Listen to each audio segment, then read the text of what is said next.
ჩვენ ვირჩევთ ხელისუფლებას და ხელისუფლება პასუხისმგებელია ჩვენს წინაშე. ჩვენ ვაძლევთ უფლებას და ხელისუფლება მოქმედებს ჩვენი სახელით. ხელისუფლება ქმნის დიდ პოლიტიკას და ჩვენ განვშით, ვიმსჯელობთ და განვიხილავთ დიდ პოლიტიკას აქ, პატარა პოლიტიკაში. პირველი რადიოს პირდაპირ ეთერში.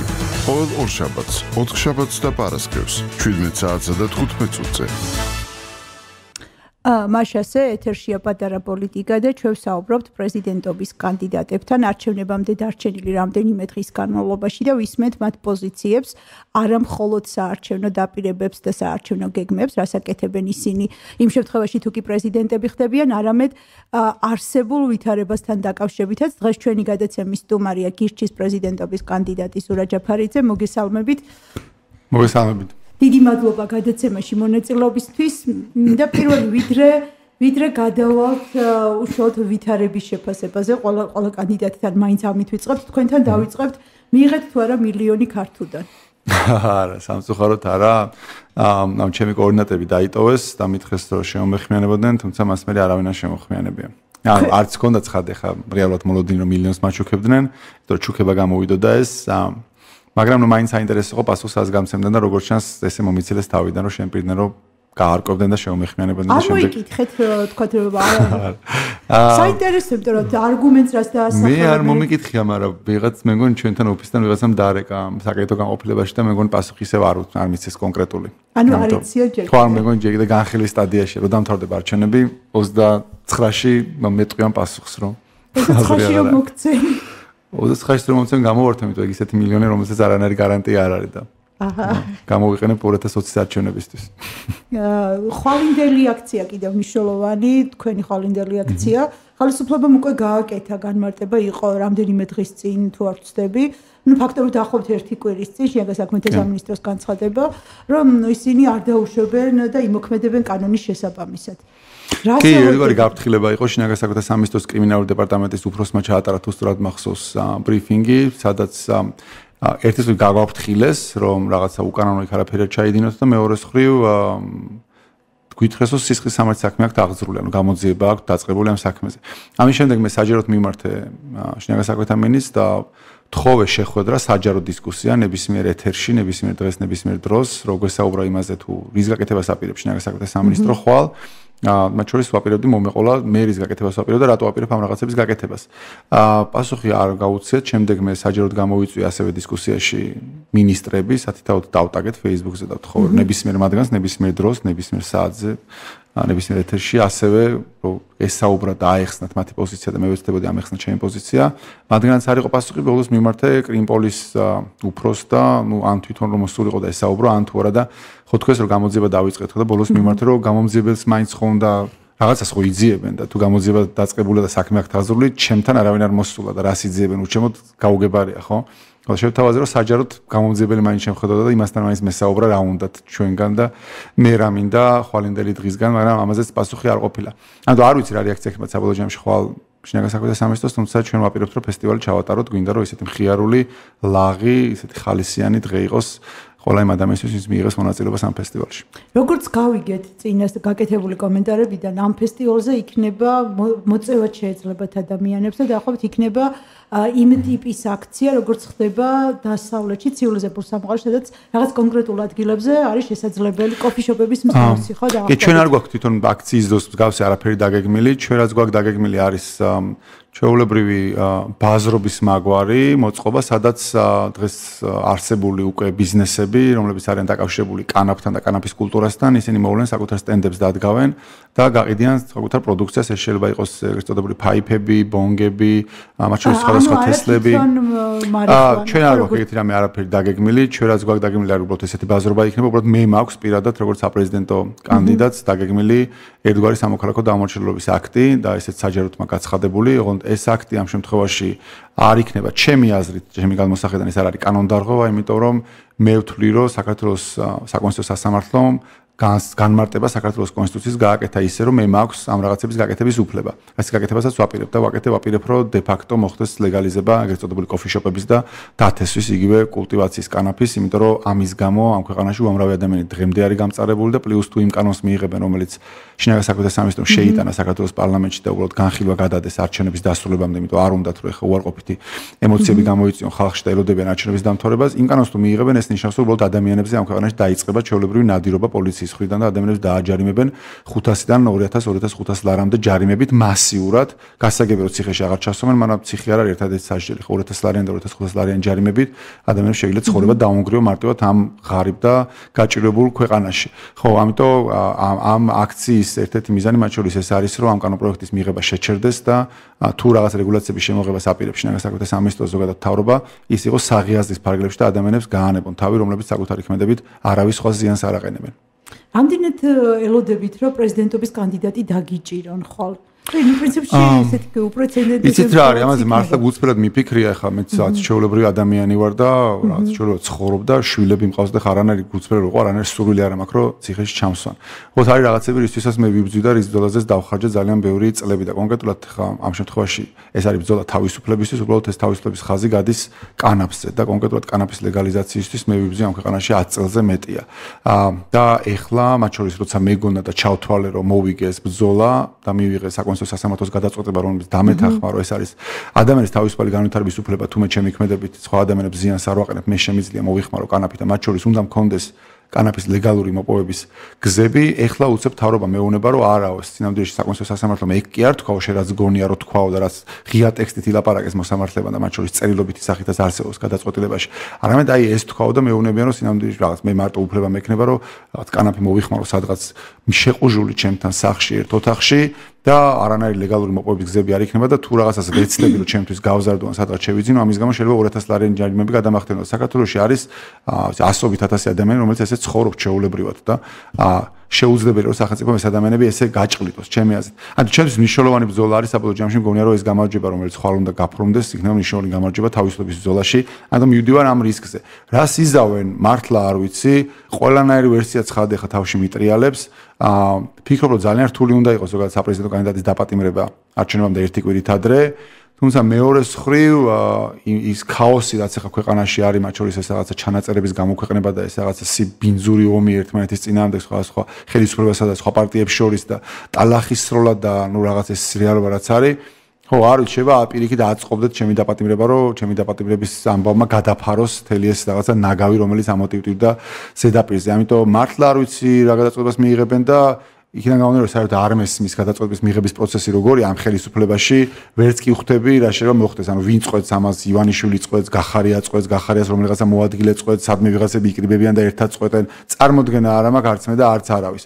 ამიტომ არ ვიცი, ნახოთ რა სიზა. მე მინდა რომ ადამიანებს ვინც იქ მოვლენ, მათ შორის მე ვაპირებ რაღაცა ბავშვებთან ერთად მისვლას, განწყობა ქონდეთ სამხიარული და რაღაცა ისეთი სახალისო გასართობი და არ ფიქრობდნენ რომ იქ რაღაცა საშიში არის. თუ რაღაცა რისკი არის, უბრალოდ ჩემთან არის პირადად ეს რისკი დაკავშირებული. ხო, ეს როგორ დამთავრდება არ ვიცი, ამას ალბათ ხვალ ვნახავთ. თუმცა საინტერესოა რომ ეს არჩევნებამდე ერთი კვირით ადრე იმართება. იგივე აქცია, რომელიც უკავშირდება ხელისუფლების ინიციატივას, რომ გაამკაცროს იმის მაგალითად რომ რაღაც შესრულდეს საკონსტიტუციო სასამართლოს მიერ მიღებული გადაწყვეტილების სათანადოდ აღსრულება კანონმდებლობის დონეზე ხდება გამკაცრება. ფაქტობრივად არის გამკაცრება. კი. უარეს რეალობას მივიღებთ და დღეს გვაქვს. აი ახლა რატო ანონსებთ? ახლა რატო აპირებთ უნდა ანონსებულია უკვე რატომ აპირებთ ჩატარება? შეიძლება თუნდაც არჩევნების შემდეგ ჩაგეტარებინათ, ხო ეს? კი, რა თქმა უნდა, უბრალოდ ეხლა მაქვს შანსი მე პირადად როგორც პრეზიდენტობის რეგისტრებულ პრეზიდენტობის კანდიდატს რომ გამოვიყენო ეს რეალობა რომელიც ახლა გვაქვს წინა საარჩევნო თუნდაც მე ვარ კანდიდატი კანდიდატობა აძლევს რაღაც ერთგვარ პოლიტიკურ იმუნიტეტს თორე რეალურად ესეთი სამართლებრივი იმუნიტეტი ამ შემთხვევაში არ აქვს მაგრამ მაგძლევს რაღაც ერთგვარ პოლიტიკურ იმუნიტეტს და მინდა რომ ეს იმუნიტეტი გამოვიყენო სწორედ ახლა არჩევნებამდე და გავაკეთო ისის გაკეთებასაც ვაპირებ.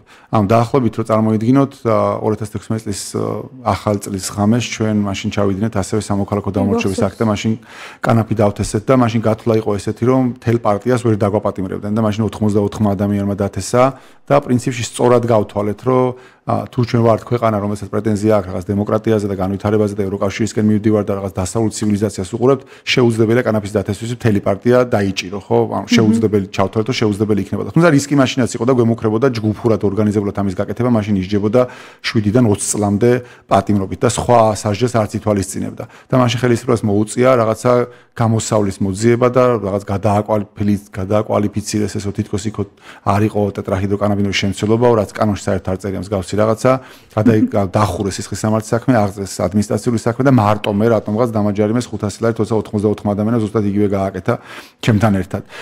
ხო და ეხლაც გონია რომ აი დაახლოებით ანუ ეხლაც ისევ გირჩი არის, ისევ პარტია არის, ანუ ეს გვაძლევს რაღაცა დაცულობის იმას, იმიტომ ჩვეულებრივმა რიგითმა მოქალაქემ იგივე რომ გააკეთოს ის გაკეთებასაც ხვალ მევაპირებ, გასაგებია რომ იმას საშინლად დაჟიან.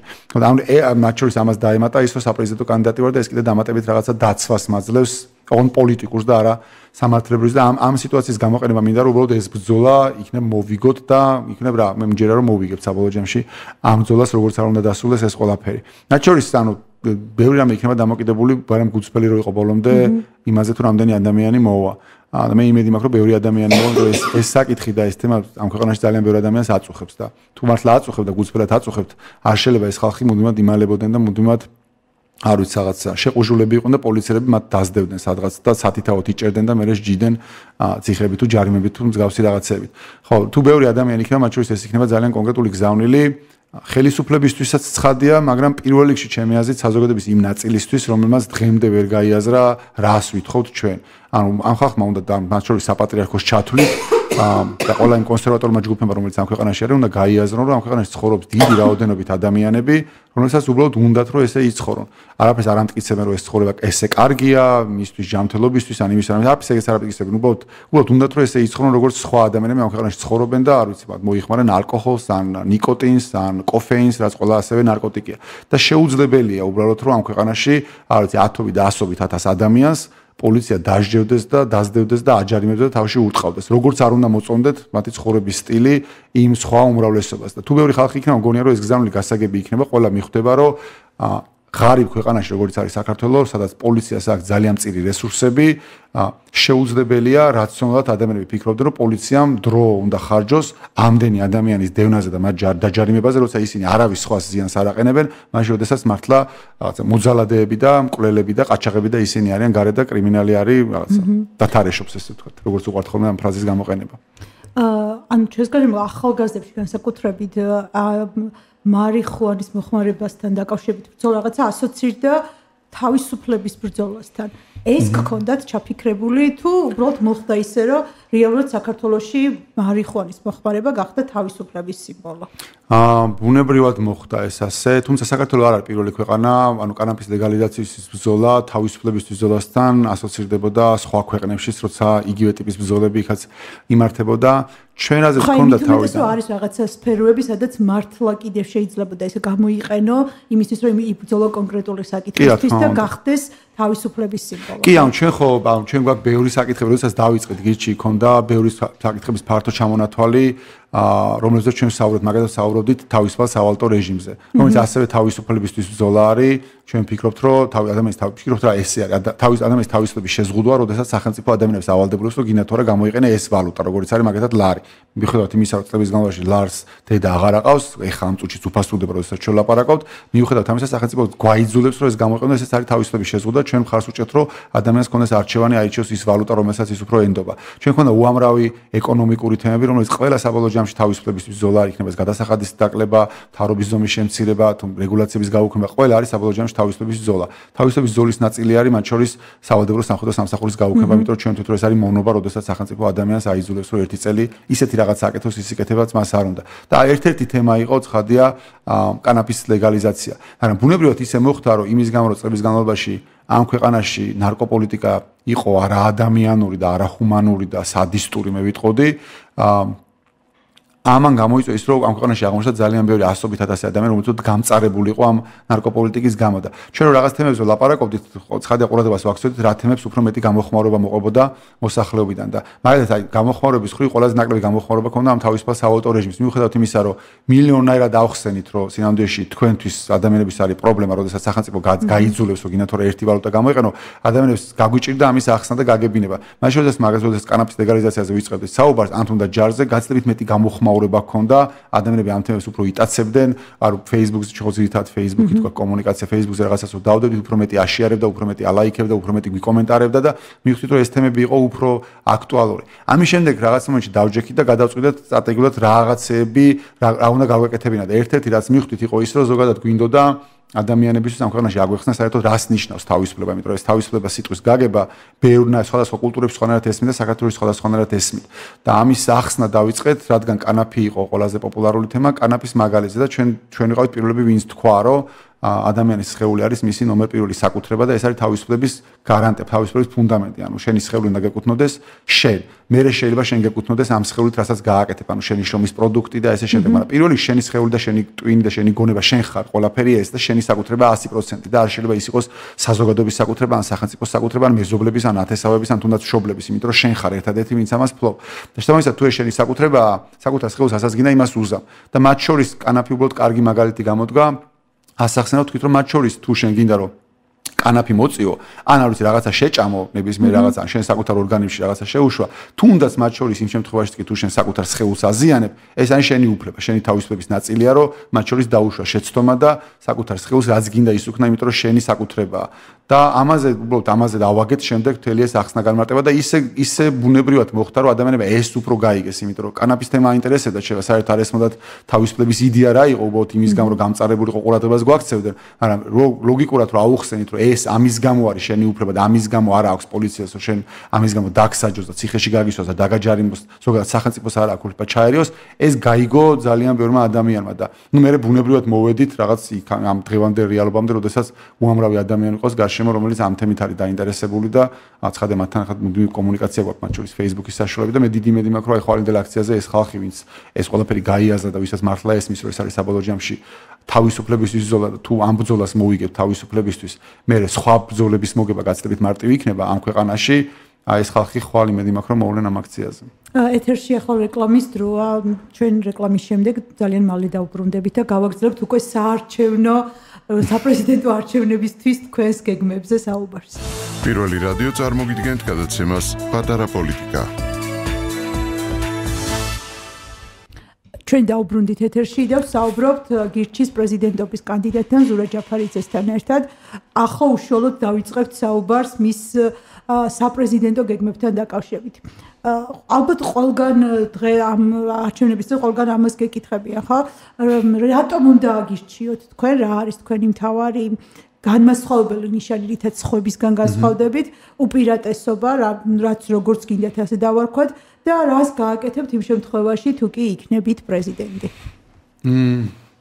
მოდი ბოლო ნაწილიდან დავიწყებ, ანუ უფლებამოსილებიდან გამომდინარე, ბევრი უფლებამოსილები ცხადია პრეზიდენტს არ აქვს, თუმცა არსებული უფლებამოსილების ფარგლებში შეიძლება რაღაცებს გაკეთება. კანდიდატი ხართ, ვინც წინა გადაცემაზეც მომიწია მის თქმა, თქვენ და უსუფაში, რომელიც არ პირდებით ისეთ რაღაცას, რაც არ შედის პრეზიდენტის უფლებამოსილებაში. საკუთრებულად მე შესწავლე.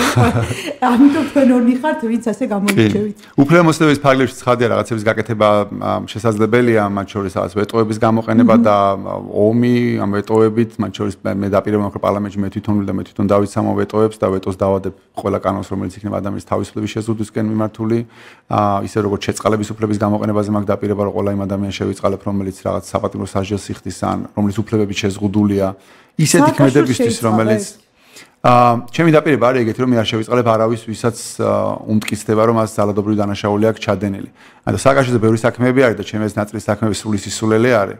გუცფელი რო იყო, რაც მახსოვს თავის დროზე თვალყურსა ვადევნებდი იქიდან. არა მხოლოდ სააკაშიძე, ახალაიაზეს და მერაბიშვილზეც. ანუ რაღაც საქმეები, რომლებიც უბრალოდ დეტალები არ ვიცი და მართლა გუცფელი რო იყო, სანახავი არის. ანუ ჩემს ეს საკითხი ესე ადგას, რადგან სააკაშვილი ამიტომ შევიწყალებ თუ არა, მართლა გუცფელად სანახავი არის, რეები აქვს და თუ მართლა უდასტურდება რომელიღაც კონკრეტულ ძალადობრივ დანაშაულს თითოეულში გინდა სააკაშვილოს გინდა ვინც გინდა იყოს არავის არ შევიწყალებ ეგეთი დაპირება მაქვს და პირიქით ადამიანები რომლებიც ისეთი ქმედებისთვის იხდიან სასჯელს ან შეზღუდული აქვთ უფლებები და რა ვიცი კვირაში ერთხელ უწევთ პრობაციაზე ხელის მოსაწერად სიარული რომელსაც ისეთი ქმედება აქვს ჩადენ რომელსაც არავისთვის ზიანი არ მიუყენებია და მომჩივანი ადამიანი არ არსებობს და მათ შორის ეს ხშირ შემთხვევაში ეხება ნარკოპოლიტიკით დაზარალებულ ადამიანებს იმათ შევიწყალებ ყველას გინდა ციხეში იყოს ყველას გამოუშვე და მათ შორის ამ პრობაციებს და რაღაცებს მოუხსნი ყველას და მგონია რომ ეს მნიშვნელოვანი არის ამ ადამიანებს მგონია რომ გირჩი არის ერთადერთი რომელიც საჯაროდ ვიძახით რომ ამ ადამიანებისთვის ჩვენ ყველას ჯამში ბოდიში გვაქვს მოსახდელი რომ ესე გავაწამეთ და არა ადამიანებად ვაქციეთ.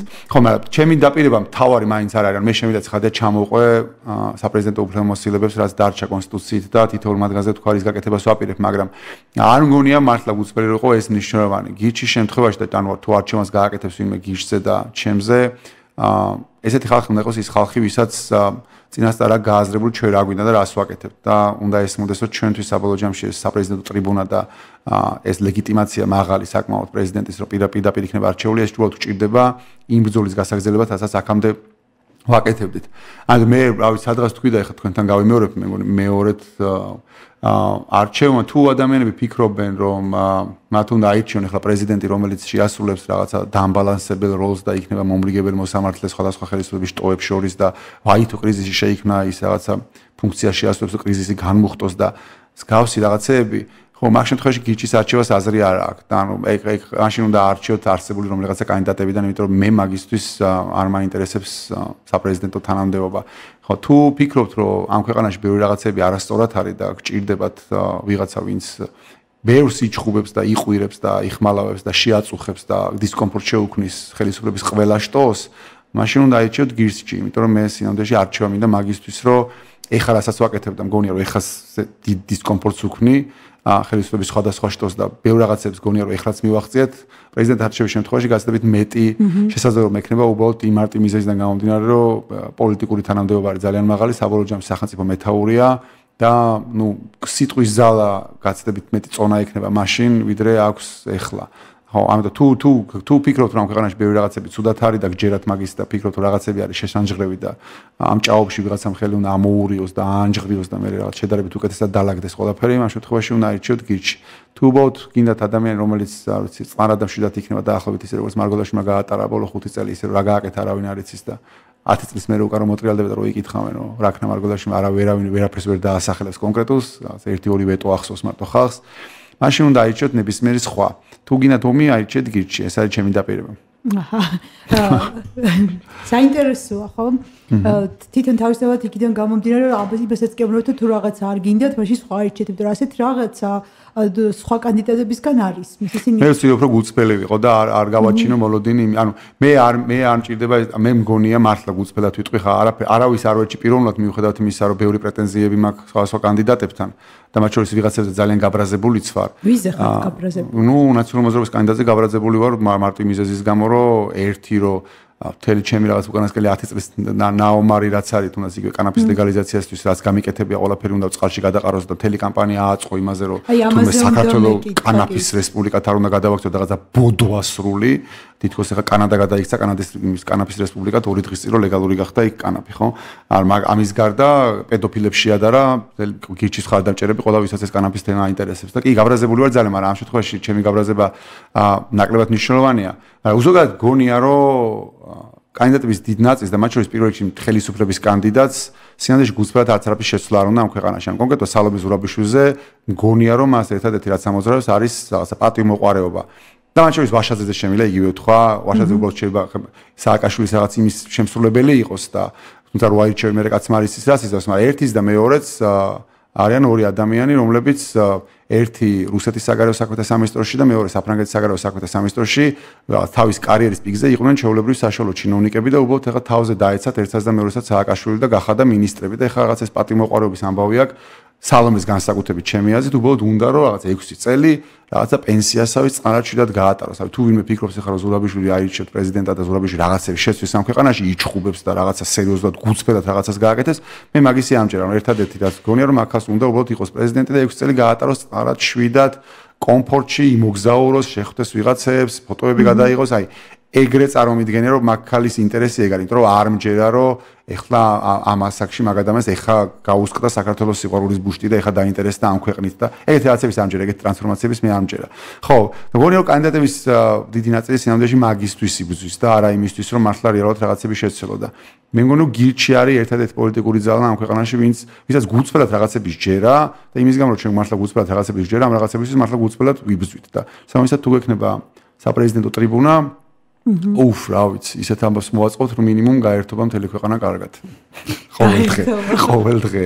კი, და ნუ სერიოზული დისკომფორტი ექნება ცხადია მთავრობასაც და პარლამენტსაც. ისეთი, ჩვენ იმდენად დისკომფორტს უქმნით დღევანდელ ხელისუფლებას, რომ ბოლო წელიწადნახევარია მეტი ჩვენთან ხელისუფლება დებატზე არ დამჯდარა. არც ეთერში, არც რადიოში, არც სატელევიზიო ეთერში ჩვენთან დებატზე ხელისუფლება არ ჯდება არც ერთ საკითხზე. ერთადერთი ადამიანი, რომელიც ხანდახან მოდის ხოლმე, ოღონდ ის დებატის ფორმატი ნაკლებად არის ხოლმე, არის კაკი ზოიძე, ჟანდაცვის კომიტეტის თავმჯდომარე, რომელიც ნარკოპოლიტიკასთან მიმართებაში რაღაცებზე გველაპარაკება ხოლმე, ოღონდ ისიც იმიტომ, რომ იმდენად მოზომილი პოზიცია აქვს, რომ ეხლა კაკისთან რაღაცა განსაკუთრებულ ჩხუბს ჩვენთვისაც აზრი არ აქვს. მაგრამ სხვა არავინ გველაპარაკებიან რაღაცა პროქსი წარმომადგენლებით გვიგზავნიან მაგალითად იმეებს საზოგადოებრივ მაუწყებლის ანალიტიკოსებს როგორც ეგეთი სამსახური აქვს იქ შექმნილი და ისინი ახმოვანებენ ოცნების პოზიციას, მაგრამ არავინ არ გვედებატება და არავინ არ გვეკამათება და პრეზიდენტი თუ იქნები მოუწევთ დაждდომა და რაღაცებზე ლაპარაკი და ვერ გაგვექცევიან. გარდა ამ სამარიხუანის საკითხისა ძალიან მნიშვნელოვანია სამხედრო რეფორმა. კი, რა თქმა უნდა. და ფინანსური რეფორმა თუ იქნებ მოვასწროთ აი ამ ორივე თემაზე საუბარი და სამხედრო თემით დავიწყოთ ყველაზე მეტად ალბათ კი რა თქმა უნდა ჩემი დაპირება არის რომ თავდაცვის ბიუჯეტს გავაორმაგებ მიუხედავად იმისა რომ ეს არის პირდაპირ კომპეტენცია პრეზიდენტის მე ვპირდები რომ თუ 6 წლის ვიქნებ პრეზიდენტი თავდაცვის ბიუჯეტს 5 წელიწადში გავაორმაგებინებ რაც ნიშნავს დაახლოებით 9% თავდაცვის დაფინანსების და სავალდებულო სახედო სამსახური არ იქნება იმიტომ სავალდებულო სახედო სამსახური არის ძვირი ნაცვლად გავრცელებული წარმოდგენისა რომ თითქოს ეს იაფი გვიждდება სინამდვილეში ეკონომიკისთვის ეს არის უფრო ძვირი ის არის გასაუქმებელი და რაც შევა სწრაფად გასაუქმებელი და თავდაცვაზე გჭირდება გაცდებით ცხადი ის ხო სინამდვილეში თავდაცვასთან საერთოდ შეხება არ აქვს მაგ სისტემას უბრალოდ შევლები მონებად მიყავთ ახალგაზრდები და რაღაც 1000 სისულელეს აკეთებინებენ მაგრამ რომც არ მიყავდა ჯარში რომ მიყავდეთ მაინც ძვირია და მაინც არასწორია და მაინც გასაუქმებელია და on თავდაცვაზე ჩვენ გჭირდება გაცდებით მეტი რესურსები ვიდრე დღეს ხარჯავთ სრულიად არასერიოზულია დამოკიდებულება საკუთარი ქვეყნის უსაფრთხოებასთან, განსაკუთრებით მაშინ, როდესაც ტერიტორიები გაქვს ოკუპირებული, რომ ხარჯავდე იმას ახლა რამდენსაც ჩვენ ხარჯავთ, დაახლოებით 800 მილიონზე არის საუბარი, ეს არ არის. სერიოზულად არ უყურებს საკუთარ უსაფრთხოებას. 700 რაღაც 700 კი, ხო, 700 და 800 მილიონამდე არის ჩვენი თავდაცვის ბიუჯეტი, რაც არის დაახლოებით 2.5% შეიძლება იყოს და სინამდვილეში ვარ დამოკიდებული იმაზე, შევყურებთ, როდის გავხდებით ნატოს წევრი. ნატოს წევრობა არის ძალიან მნიშვნელოვანი ჩვენ დროში სწრაფად გჭირდება დროში რომ რაღაც საერთაშორისო უსაფრთხოების ქოლგიშკოს მოვექცეთ და ნატო არის ერთადერთი ალტერნატივა ამ შემთხვევაში, მაგრამ მიუხედავად იმისა, რომ როდის გავხდებით ნატოს წევრი, ჩვენ აუცილებლად გჭირდება საკუთარი თავდაცვა და საკუთარი უსაფრთხოება. ყველა შემთხვევაში და დამოუკიდებელი ქვეყანა ვართ უკვე მე-4 საუკუნეზე მეტია და იმდენი პასუხისმგებლობა არ აღვია საკუთარ თავზე, რომ რეალურად საკუთარი თავდაცვის შენებლობა დაგვეწყო, არ დაგვიწყია. ეხლა დავიწყეთ ბოლო 2 წელია მე მგონი ნატოსთან ურთიერთობები იმ თვალსაზრისით, რომ საკუთარი ტერიტორიის დაცვა გვასწავლონ. Territorial defense რასაც ქვია. მანამდე მაგასაც არ ვაკეთებდით, უბრალოდ ვიმზადებოდით საერთაშორისო მისიებში მონაწილეობის მისაღებად. ანუ იმდენად უპასუხისმგებლად უყურებთ ამ ყველაფერს და მათ შორის თავდაცვის ბიუჯეტი რო არის დაახლოებით 2.5%, ეგეც აჩვენებს რამდენად უპასუხისმგებლად უყურებთ ამ ყველაფერს და რაღაც არ ვიცი, როგორ რანაირად უნდა შემოვხედოს სერიოზულად რომელიმე ჩვენმა დასავლელ პარტნიორ, როდესაც ჩვენ თვითონ ესე უპასუხისმგებლად უდგებით ამ საკითხს, მე არ ვიცი. ამიტომ კი, მე მგონი რომ მიუხედავად იმისა, რომ პირდაპირ ბერკეტი მე არ მექნება საჯარო ხმაურით და ყვირილი და მათ შორის ჩვენებით იმისა თუ რამდენ სისულელეში ვხარჯავთ ჩვენ ფულს, როდესაც ეს ფული შეიძლება მიმართოთ თავდაცვაზე, მარტივად შევძებ 5 წლის განმავლობაში ჩვენი თავდაცვის ბიუჯეტი გაორმაგდეს. გამაგდეს და მიაღწევ გქონიათ რომ მიაღწევთ იგივე სავალდებულო ჯარის გაუქმება. კი, სავალდებულო ჯარის გაუქმება ტექნიკურად როგორც ჩემმა იურისტებმა მიხსენეს გასაგებით მარტივი არის, იმიტომ რომ ეს არის პრეზიდენტის პირდაპირი კომპეტენცია, პრეზიდენტი არის მთავარსარდალი და პრეზიდენტს საკუთარი ნორმატიული აქტით შეუძლია გააუქმოს მისი კომპეტენციის ფარგლებში ნებისმიერი მთავრობის ნორმატიული აქტი.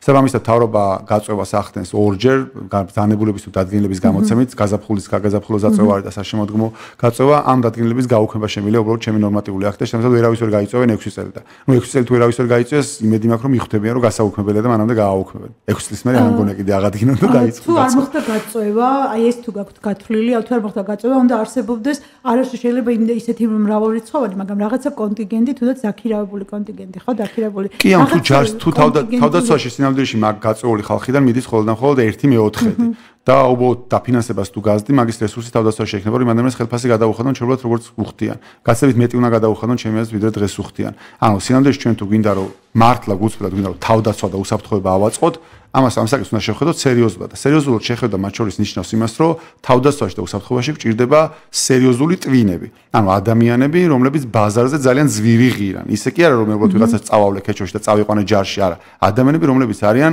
ძვირად ღირებული კადრები. ანუ თავდაცვა სინამდვილეში უნდა ჩვეულებრივ ბაზარზე, შრომის ბაზარზე კონკურენციაში შედიოდეს მათ შორის კერძო ბიზნესთანაც, რომ მათ წაართვას კარგი კადრები, იმიტომ რომ კარგი კადრების გარეშე თავდაცვას ვერ აწყობ. ეხლა კი ვიღაც ხალხს წარმოუდგენია, რომ ჯარისკაცებზე არის, მაგრამ არა, სინამდვილეში ნებისმიერ ქვეყანაში სადაც თავდაცვა მართლა აწყობილია, იქ სერიოზული ხალხი მუშაობენ და ჩვენს თავდაცვაში გვჭირდება სერიოზული ხალხი. ანუ იქ გვჭირდება რესურსები, რომ ვიღაცას მართლა მაღალი ხელფასები გადაუხადოთ, რომ ვიღაცას არჩევანი რო აქვს, რომ წავიდე სიტყვაზე არ ვიცი, რაღაცა კიბერუსაფრთხოებაზე, სადაც კერძო კომპანიაში ვიმუშაო თუ თავდაცვის სამინისტროში წავიდე, იქ ვიმუშაო. თავდაცვის სამინისტრო უნდა მოიგოს ეგეთი ბრძოლა, მოუგოს კერძო სექტორს და წაიყვანოს ეს კაცი და გადაუხადოს ბევრი. ანუ ჩვეულებრივ კადრებზე ნადირობა უნდა მიდოდეს, კარგ კადრებზე თუ მართლა გვინდა რომ თავდაცვა ავაწყოთ, თორე ეს ახლა რაც გვაქვს, ეს არის ჩვეულებრივი ღლაბუცი ახლა მართლა კარგი ღიპიანი ადამიანები ფორმას ჩაიცომენ, დადიან და ვითომ სამხედროები არიან, იმიტომ რომ რაღაცა ორი წიგნი წაუკითხა და მე ვიცნობ უამრავ ქართველ ახალგაზრდას მილიტარისტებს ეძახი მათ ადამიანებს, რომელსაც სამხედრო საქმე აინტერესებს, რომელსაც გაცდებით მეტი ესმით თავდაცვაში, იმიტომ რომ ბევრი აქვს წაკითხული, მათ შორის ინგლისურ ენაზე, რომელიც თავდაცვაში არ იციან, ხშირ შემთხვევაში ნანახი აქვს უამრავი ფილმები ამ თემაზე, მათ შორის YouTube-ზე და შემდეგ გაცდებით რომ ფართო წარმოდგენა აქვს ამ სფეროზე, ვიდრე უამრავ ადამიანს, რომელიც დღეს თავდაცვაში არიან. დასახელებლად ეს ახალგაზრდები უბრალოდ სხვაგან მუშაობენ, იმიტომ რომ ისეთი კადრები არიან, რომელსაც შემოსავალი შეუძლათ კონდეთ ძალიან მაღალი და ისინი არასოდეს არ სწავლენ ძალიან პატრიოტები არიან, ძალიან უნდათ, მაგრამ რო ხედავენ რომ ესეთი არასერიოზული დამოკიდებულებაა საკუთარი ქვეყნის თავდაცვის და უსაფრთხოებისადმი, ისინი არასოდეს არ სწავლენ და იქ არ დაიწყებენ მუშაობას და ჩვენ თუ გინდა კიდევ მე მართლა თავდაცვა და უსაფრთხოება ავაწყოთ და მე მგონი სხვა არჩევანი ამ ქვეყანას არ აქვს, ამ საქმეს უნდა შევხედოთ სერიოზულად, კი არ ვიღადაოთ და კი არ ვიღლაბუცოთ და იმაზე კი არ იყო დამოკიდებული რამდენ უპატრონო ადამიანს წავასხავთ ჯარში ყოველ წელს, არამედ ხო, ჩვეულებრივი კონკურენციის პირობებში თავდაცვის სამინისტრომ მოიძიოს საუკეთესო კადრები და მათ შორის გადაუხადოს მათ კარგი ხელფასი. ანუ მხოლოდ ხელფასი, ანუ კარგი ბენეფიტებიც უნდა ქონდეთ ჩემი აზრით იმ ხალხს, ვინც თავდაცვაში იქნება. ეს ერთი მიმართულება, რომელიც ეხება უსაფრთხოებას, ძალიან ბევრი ალბათ ცალკე გადაცემაზე შეიძლება ამაზე საუბარი, იმდენად წვრილ საკითხს მოიცავს და სხვასაც რა თქმა უნდა, იმდენად ჩასაშლელია ეს საკითხი. ეკონომიკური მიმართულებით რა ასეთივე მნიშვნელოვანია ხო ქვეყნის განვითარებისთვის. აი პრეზიდენტის რანგში რისი გაკეთება შეგიძლიათ ეკონომიკური განვითარებისთვის ქვეყნის? კი, ანუ პირდაპირ კომპეტენცია ეკონომიკას არ არის პრეზიდენტის, თუმცა მე რისი გაკეთებასაც ვაპირებ პრეზიდენტი გავხდები, არის მთავარი დოკუმენტი, რომელიც არის მთავარი კანონი ყოველ წელს ამ ქვეყანაში არის ბიუჯეტის კანონი. მათ შორის ეხლაც არის შესული 2019 წლის ბიუჯეტის კანონი, სადაც ძალიან ბევრი სიგიჟები წერია, მათ შორის თავისუფლების აქტის შეცვლა უნდათ და მათ შორის უნდათ რომ მთავრობამ გაცილებით მეტი ფული ხარჯოს, ვიდრე აქამდე ხარჯავდა და ის რაღაც ლიმიტი, რომელიც დაწესებული იყო, იმ ლიმიტის გაუქმებას აპირებენ. რაც ნიშნავს, რომ გაცილებით მეტ ვალებს აიღებენ და გაცილებით მეტ ფულს დახარჯავენ, ამოიღებენ მათ შორის ჩვენი ჯიბიდან, რაც ამ ქვეყნისთვის იქნება კატასტროფა. ხო, რის გაკეთებას ვაპირებ, მათ შორის არის ის, რომ გავიარო დეტალურად ბიუჯეტი და მათ შორის თუ ამირჩევენ, შემიძლია ეხავე თქვა, რომ პირველივე ბიუჯეტზე ტექნიკურად თუ შეიძლება პირველივე იმაზე დავარტყავ ეგრევე ვეტოს და მათ შორის გავივლი დეტალურად და საჯაროდ, ანუ იმათ თავრობას კი არა, მოქალაქეებს ავუხსნი და ვაჩვენებ გასაგებ ენაზე, რაში იხარჯება მათ მიერ გადახდილი გადასახადები, რამდენ სისუნელეში იფრანგება, რამდენ ბიზნესს აჭმევენ ტყუილად, რამდენ არის ხელოვნების მუშაკებს აჭმევენ ტყუილად, რამდენ ჭყალებში სპორტსმენებს აჭმევენ ტყუილად და საბოლოო ჯამში ეს ყველაფერი არის მე საარჩევნო ხმები და სინამდვილეში ამ ყველაფერს აქვს პოლიტიკური დანიშნულება და სინამდვილეში არც რაღაც კულტურაზე ზრუნავენ, არც სპორტზე ზრუნავენ და არც არაფერზე. და მგონია რომ ამის ჩვენება შესაძლებელია, რომ ადამიანებმა დაინახონ მთელი ეს სიყალბე, რომ სინამდვილეში როგორ ჭამს ამხელა გაბერილი ბიუროკრატია ამ ადამიანების გაჭებული ადამიანების მიერ გადახდილ გადასახადებს, ანუ მათ ფულს. და ზოგადად დავაჩვენებ, რომ საქართველოში ეგ რეალობა არის, რომ ყოველთ სამი დასაქმებული და ერთი არის დასაქმებული საჯარო სექტორში. ანუ ორი ადამიანი რომ მუშაობს კერძო სექტორში და წელებზე ფეხს იდგამს, იხდის გადასახადებს, ის ინახავს ერთ ადამიანს საჯარო სექტორში. რაც სრული სიგიჟე არის, ანუ ამ რეალობაში შეუძლებელია ჩვენი ეკონომიკა სწრაფად განვითარდეს. ანუ ესადეთი რა ბერკეტის მაქვს არის ეს, რომ კომპეტენცია გვაქვს ჩვენ გიჩი ეკონომიკასთან მიმართებაში საკმაოდ ძლიერი და შეგვიძლია მათ შორის კრეატიულად ბევრი რაღაცების ჩვენება ადამიანებისთვის, რაში იფრანგება ეს ფული და მათ შორის თუ ის ბერკეტი გვექნება, რომ მე გავხდე პრეზიდენტი, ამას გაცილებით უფრო ეფექტურად გავაკეთებთ. ეს არის რის გაკეთებასაც ვაპირებ კი, ამაზე ნაფიქრი გვაქვს. ძალიან ცოტა დრო გრჩება გადაცემაში, უნდა მოვასწროთ არსებული ვითარების შეფასებაც. კი, არჩევნების წინ არის ჩანაწერზე ქვეყნდება ხო ხელისუფლების რეაქცია. აი ამ ყველაფერს როგორ აფასებთ და როგორ ხსნით თქვენ? და სახედავთ მთავარ პრობლემას, იმიტომ რომ ცოტა დრო როქრჩება ეს მოკლედ რო ვთქვათ ამ საკითხს. კი, ანუ ეხლა რაც ხდება, პრინციპში მოსალოდნელი იყო, ჩვეულებრივ ტალახის სროლა მიდის, blackmailing-საც ეძახიან ინგლისურად, გასვლა ხდება ერთმანეთის ძველი ხელისუფლების და წინა ხელისუფლების და ახალი ხელისუფლების მიერ. სინამდვილეში კონკურენცია მიდის არა იმაზე, რომ რომელიმე მხარემ დაამტკიცოს რომ მე ვარ რაღაცა კარგი და მე უნდა მენდოთ, არამედ კონკურენცია მიდის იმაზე რომ მოსახლეობას დაამტკიცოს რომ მე უფრო ნაკლებად ნაგავი ვარ, ნაკლებ ქაქშივზი ვარ, ვიდრე ჩემი ოპონენტი და ეს არის ახლა რაც ხდება ქართული ოცნება ცდილობს მოსახლეობას აჩვენოს რომ თუ ქართული ოცნება არ იქნება რაღაც უარესი ქაქი შეიძლება მოვიდეს ხელისუფლებაში და უფრო საში შეიძლება იყოს ნაციონალური მოძრაობა და ეს ორივეს აწყობს მათ შორის და ნაციონალური მოძრაობა ცდილობს აჩვენოს რომ ჩვენ კი ქონდა რაღაცა პრობლემები და ქაქში კი ვიჯექით, მაგრამ აი ესენი კიდე უარეს ქაქში არიან და ამიტომ ჩვენ რაღაცა გზებს მაინც ვაგებდით და რაღაცა უფრო ეფექტურები მაინც ვიყავით, ამიტომ ჯობია ისევ ჩვენ ვიყოთ, იმიტომ რომ ყველა ქაქია. ეს არის ახლა რაც ხდება, ანუ ეს ტალახის როლა ერთმანეთთან მიმართებაში. ანუ მე მგონი რომ მოსახლეობის მინიმუმ რაღაცა ნაწილი მაინც ხდება, რომ განწირული არ არის ეს ქვეყანა იმისთვის, რომ ამ ორ პოლიტიკურ ძალას შორის გააკეთოს არჩევანი და ნუ თუ ალტერნატივაზე გულწრფელად დაფიქრდებიან, მათი ნაწილი ალბათ გირჩამდე მივა გულწრფელად. ხო, რამდენი იქნება ოღონდ ეს არ ვიცი, ამას ნახოთ არჩევნების დღეს. ანუ ეს პრობლემა თავისთავად რომ ეს ორივე ცდილობს თითქოს მესამე ძალა არ არსებობს ეს აჩვენოს, ეს არის კიდევ საარჩევნო პრობლემა, თუმცა აი ამ ჩანაწერებიდან რაც გამოიკვეთა ეს რაღაც არაფორმალური ჯგუფებიას და ბევრი პრობლემა გამოიკვეთა, თქვენ რას თვლით ყველაზე პრობლემატურად ქვეყნისთვის რა თქმა უნდა დღევანდელ რეალობაში მთავარი პრობლემა ჩემთვის რაც ჩანს და მიუხედავად იმისა ისინი დამონტაჟებულია, მიბმული ერთმანეთზე თუ არიან ჩანაწერები, არის ის რომ ქვეყანაში მართლა არსებობს ეგეთი ადამიანი ფარცხალაძე, რომელსაც მართლა ყავს თავის შეერაღებული ფორმირება, ჩვეულებრივ კადიროვი არის, მე დავარქვი მას კადიროვი დღევანდელ ჩვენ რეალობაში, რომელიც დადის რაღაცა ძვირადღირებული 100-150,000 დოლარიანი მანქანების კორტეჟებით, რომელზეც სინამდვილეში დგას დღევანდელი ხელისუფლების ძალაუფლება. ანუ ეს ყველაფერი დანარჩენი სიყალბეა, პრემიერ-მინისტრი სინამდვილეში არ არის რეალური პრემიერ-მინისტრი, არანაირი ძალაუფლება მხრივ არ აქვს, ისე როგორც პარლამენტი არის უბრალოდ რაღაცა ბუტაფორია სინამდვილეში და არაფერი რეალური ძალაუფლება მას არ აქვს, მაგრამ სინამდვილეში შავი საქმეების გამკეთებელი, რაზეც რეალურად მე დგას ძალაუფლება არის ერთი კონკრეტული ეს ადამიანი, რომელსაც თავის დაჯგუფება ყავს. გონია რომ ეგ არის უსერიოზულესი პრობლემა ამ ქვეყანაში. ეს ანიშნავს ეს მოიგონა ამ ხელისუფლებამ, წინა ხელისუფლებასაც ყავდა რაღაცა მსგავსი ისენი, იქაც ძალაუფლება რაღაცა ამ პარალეგალურ რაღაცებზე იდგან უფრო პარალეგალურ ლეგალურზე, იმიტომ იქ ეგეთი ხალხი მათ შორის ძალოვან სტრუქტურებში იყვნენ. ანუ კი, ძალოვან სტრუქტურებში რაღაცები ქონდა, მაგრამ ასე რომ ხელისუფლების წევრი არ ყოფილიყო და რაღაც დაჯგუფებები ყოლოდა. ხო, შეიძლება ნაკლებად უფრო ხელისუფლების ნაწილი იყო შეიძლება და ფორმალური ნაწილიც იყო, მაგრამ რაღაცა მსგავსი რაღაცებით იყვნენ დაკავებულები და ნებისმიერ შემთხვევაში მაგაზე იდგა რეალური ძალაუფლება. ეგ მგონია უსერიოზულესი პრობლემა ამ ქვეყანაში მართლა. გულწრფელი რო იყო ეხლა ამ დროის ამ კონკრეტულ მომენტში ეგ მგონია ყველაზე სერიოზული პრობლემა რაც ამ ქვეყანას აქვს. და როგორც შანს ეს არის რაღაცა ჭირი, რომელიც დღემდე ვერ მოვიცილეთ და რაღაცა ვთამაშობთ დემოკრატიას, რომ ვითომ რაღაცა დემოკრატიის ინსტიტუტები გვაქვს, ვითომ პარლამენტია, ვითომ მთავრობა, ვითომ სასამართლო, ვითომ ეს რაღაცები, მაგრამ რაღაც ფარდის მიღმა სინამდვილეში ასაც შევეძახით მე რაღაც არაფორმალურ მმართველობას, არაფორმალურ მმართველობა ის კი არ არის მარტო რაღაცა ივანიშვილი მართავს თავის პარტიას და რაღაცას არაფორმალურ მმართველობა მარტო ეგ არის რომ სინამდვილეში ძალაუფლების ცენტრები არის სინამდვილეში სხვაგან, არა პარლამენტში, არამედ ფარცხალაძესთან სარდაფში და ეგ არის სერიოზული პრობლემა, იმიტომ ეგ პრობლემა იყოს ნებისმიერ რიგითი მოქალაქისთვის, ანუ შეუძლებელია ქვეყანაში სადაც ეგეთი რაღაცები მოქმედოს ადამიანს კონდეს სამართლიანობის განცდა, ან თუნდაც თავისუფლების განცდა რაღაცა ნებისმიერ დღეს ნებისმიერ ადამიანს შეიძლება ხო, რაც უნდათ ის უკნა რა. და ფაქტია რომ ეს ადამიანი დაუსჯელი ხა ვნახეთ რამდენიმე თვის წინ ადამიანზე კადრები არსებობს გადაღებული, სადაც მაღალ ჩინოსანს ამ ქვეყნის აუდიტის სამსახურის უფროს ადამიანს ცემს თავის დაცვის წევრებთან ერთად. და ეხლა დღემდე გონებენ რომ გამოძიება ჯერ არ დამთავრებულა. მაშინ ის ადამიანი საერთოდ ქვეყნიდან მე მგონი წასულია. არ ვიცი გაიქცა თუ რა ქნა, მაგრამ ამ ქვეყანაში აღარ არის. ხო, შეიძლება გაიქცა საერთოდ და მაგიტომაც წავიდა, არ ვიცი ზუსტად ეხლა არ მინდა რაღაც დავაბრალო, მაგრამ ფაქტია რომ ეს ადამიანი დაჟჯილიყო და არ დაჟდა თავი რომ დავანებოთ მის სხვა რაღაცა მილიონ რაღაცა ამბებს რომელიც ამ ადამიანის გვართან არის ასოცირებული და ფაქტია რომ ანუ ამ ადამიანის ისეთი ძალაუფლება აქვს მას ვერ ეკარება არსებული სამართალდამცავი სტრუქტურები და არათუ ვერ ეკარება არამედ ყველა ზუსტად იცის პროკურატურას ეგ ადამიანი მართავს დღემდე ისე როგორც ზუსტად იცის სასამართლოში რაღაც საქმეებს ეგ ადამიანი ალაგებს ჩვეულებრივად და ხო, ნუ არ მგონია მაგაზე მნიშვნელოვანი პრობლემები ხა სოციალურ-ეკონომიკური გასაგები არსებობს, მაგრამ ზოგადად თუ ჩვენ გვინდა ეს ქვეყანა რაღაცა მართლა განვითარდეს დემოკრატიის თვალსაზრისით, ეგ არის ყველაზე მნიშვნელოვანი პრობლემა ახლა ამ წუთში. გასაგებია ჩვენი გადაცემის დრო ამოიწურა. კიდევ ბევრ თემაზე შეგვეძლო და შეგვიძლია სხვა გადაცემებშიც ვისაუბროთ. გესტუმრებით კიდევ. ძალიან დიდი მადლობა.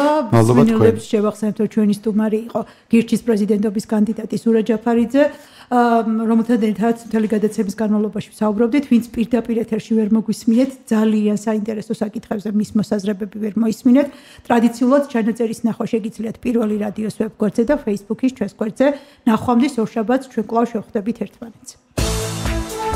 ჩვენ ვირჩევთ ხელისუფლებას და ხელისუფლება პასუხისმგებელია ჩვენს წინაშე. ჩვენ ვაძლევთ უფლებას და ხელისუფლება მოქმედებს ჩვენი სახელით. ხელისუფლება ქმნის დიდ პოლიტიკას და ჩვენ განვშით, ვიმსჯელობთ და განვიხილავთ დიდ პოლიტიკას აქ, პატარა პოლიტიკაში. პირველი რადიოს პირდაპირ ეთერში. ყოველ ორშაბათს, 4 შაბათს და პარასკევს, 17 საათსა და 15 წუთზე.